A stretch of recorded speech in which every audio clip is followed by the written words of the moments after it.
الحمدللہ والصلاة والسلام علی رسول اللہ وعلی آلہ وصحبہ ومن والہ، اما بعد۔ محترم سامعین، سوشل میڈیا پہ یہ افواہ پھیلائی جا رہی ہے کہ 27 جنوری کا خطبہ جو اعجاز محی الدین وسیم صاحب مسجد عزیزیہ میں دیے، اس میں انہوں نے توہین نبی اور توہین انبیاء کے کچھ کلمات کہے۔ اس سلسلے میں ہم ان کا موقف جاننے کے لیے ان سے چند سوالات کیے ہیں۔ آئیے وہ سوالات اور ان کے جوابات، ان کا موقف سنتے ہیں۔ السلام علیکم ورحمۃ اللہ وبرکاتہ۔ اس تقریر میں آپ کی زبان سے کچھ ایسی باتیں نکلی ہیں جو توہین رسالت کے مترادف ہے، کیا یہ سچ ہے؟ وعلیکم السلام ورحمۃ اللہ وبرکاتہ۔ اصل پرابلم یہ ہے کہ لوگ پوری تقریر کو نہیں سنتے، اور کچھ لوگ تقریر کے کچھ جملوں کو کاٹ چھانٹ کے سوشل میڈیا پہ ایسے پیش کرتے ہیں جس سے لوگوں میں انتشار پیدا ہو جاتا ہے۔ ہم نے اس تقریر میں اپنے موقف کا برملا اس طرح اظہار کیا کہ محمد عربی صلی اللہ علیہ وسلم اللہ کی مخلوقات میں سب سے اعلیٰ، اور پوری کائنات میں اللہ کے بعد اگر کسی کا پوزیشن ہے تو رسول اللہ کا ہے۔ اس پہ ہمارا ایمان ہے۔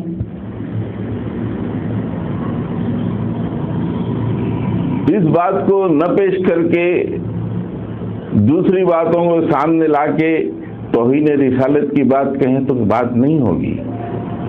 پوری تقریر کو سننے سے پتہ چلے گا کہ ہمارا موقف اللہ کے نبی صلی اللہ علیہ وسلم کے بارے میں نہایت صحیح، اور جس طرح اسلاف کا موقف ہے ہمارا وہی موقف ہے۔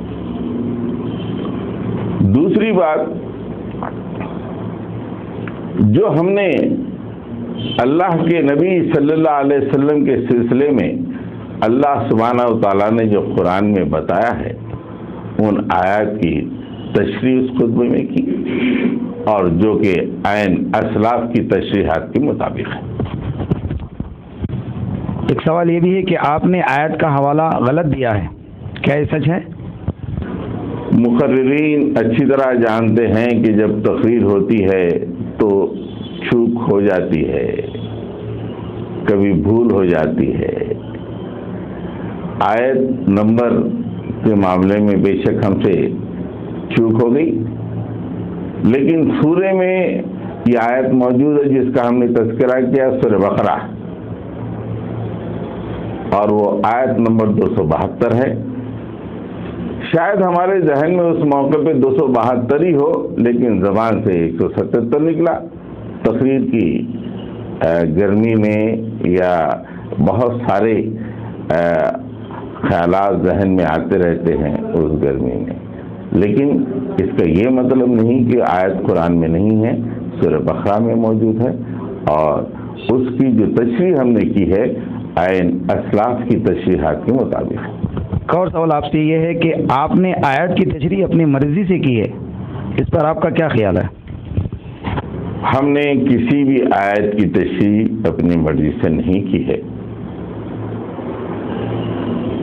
قرآن مجید کی جن آیتوں کی تشریح صحابہ نے فرمائی، اسلاف نے فرمائی، اور تواتر کے ساتھ وہ تفاسیر میں آئی، اسی تشریح کو ہم نے اسی مفہوم کو اپنے الفاظ میں لوگوں کے سامنے پیش کیا۔